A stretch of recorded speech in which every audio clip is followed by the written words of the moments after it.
Saudara, meski di akhir pekan kualitas udara Jakarta yang diukur dari indeks kualitas udara menunjukkan tidak sehat untuk kelompok sensitif.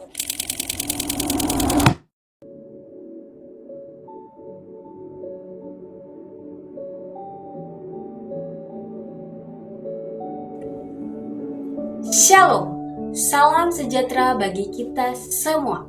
Perkenalkan, nama saya Priscilla Halawane dengan NIM 2025-48046. Hari ini saya berdiri untuk menyuarakan sebuah jeritan bumi, sebuah krisis ekologi yang sering kita hirup namun jarang kita sadari, yaitu polusi udara. Udara adalah sumber kehidupan. Kita dapat bertahan berhari-hari tanpa makan, berjam-jam tanpa minum, tetapi tanpa udara bersih, hidup manusia terancam dalam hitungan menit. Ironisnya, udara yang seharusnya menjadi anugerah Tuhan, kini menjadi ancaman karena ulah manusia sendiri.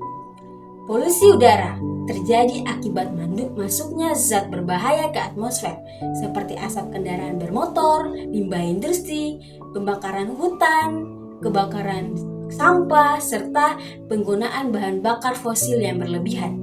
Aktivitas-aktivitas ini melepaskan karbon monoksida, sulfur dioksida, nitrogen dioksida, dan partikel halus seperti partikel mater yang sangat berbahaya bagi kesehatan manusia. Dampak polusi udara. Dampak dari polusi udara sangat luas dan serius. Dari sisi kesehatan, polusi udara menyebabkan gangguan pernafasan, asma, penyakit paru-paru, penyakit jantung, bahkan kanker. Anak-anak, lansia, dan ibu hamil menjadi kelompok paling rentan. Dari sisi lingkungan, polusi udara memicu hujan asam, merusaknya tanaman, mencemari tanah dan air, serta mempercepat perubahan iklim global.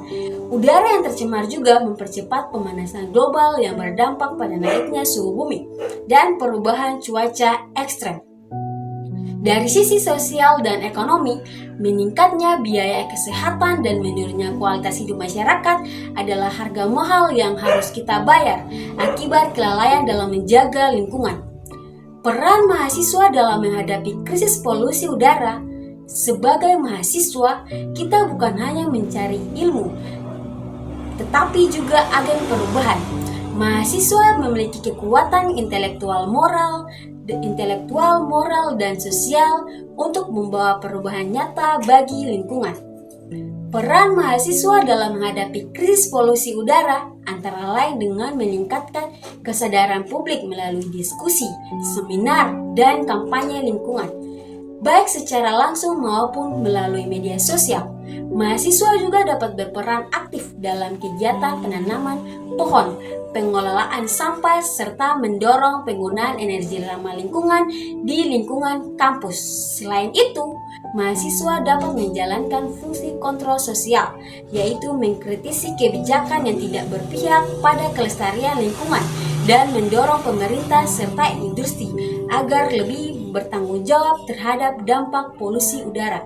Dengan ilmu yang dimiliki, mahasiswa dipanggil untuk menjadi suara bagi bumi yang tidak mampu berbicara.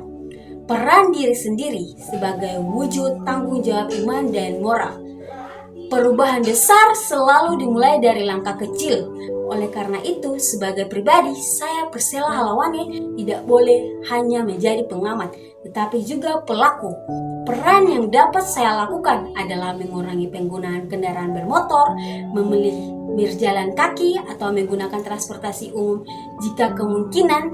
Saya juga berkomitmen untuk tidak membakar sampah, mengurangi penggunaan plastik sekali pakai, serta menjaga kebersihan lingkungan sekitar. Selain itu, saya berperan menjadi teladan dengan menyuarakan pentingnya udara bersih kepada keluarga, teman, dan lingkungan sekitar. Sebagai orang percaya, saya meyakini bahwa tindakan menjaga lingkungan adalah bagian dari iman yang hidup, iman yang diwujudkan melalui perbuatan nyata. Cara mengatasi polusi udara. Krisis ini tidak boleh kita hadapi dengan sikap diam. Upaya mengatasi polusi udara dapat dimulai dari tindakan sederhana, seperti mengurangi penggunaan kendaraan pribadi, menggunakan transportasi umum bersepeda, dan berjalan kaki. Selain itu, kita harus menghentikan kebiasaan membakar sampah, menanam pohon, dan mendukung penggunaan energi ramah lingkungan. Peran pemerintah sangat penting dalam memperketat regulasi emisi industri dan kendaraan, serta memperluas ruang terbuka hijau.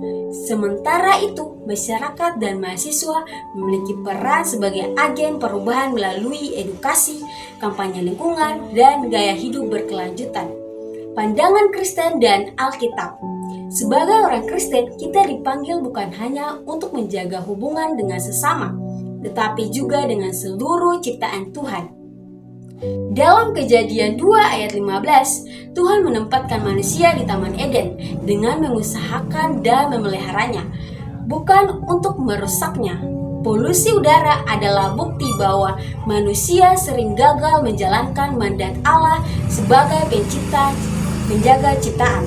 Alkitab juga mengingatkan dalam Roma 8 ayat 22 bahwa seluruh makhluk hidup sesama mengeluh dan merasa sakit bersalin sehingga sekarang. Ayat ini menggambarkan penderitaan dalam akibat dosa dan keserakahan manusia. Oleh karena itu, menjaga lingkungan adalah bentuk ketaatan iman, tanggung jawab moral, dan wujud kasih kepada Tuhan dan sesama.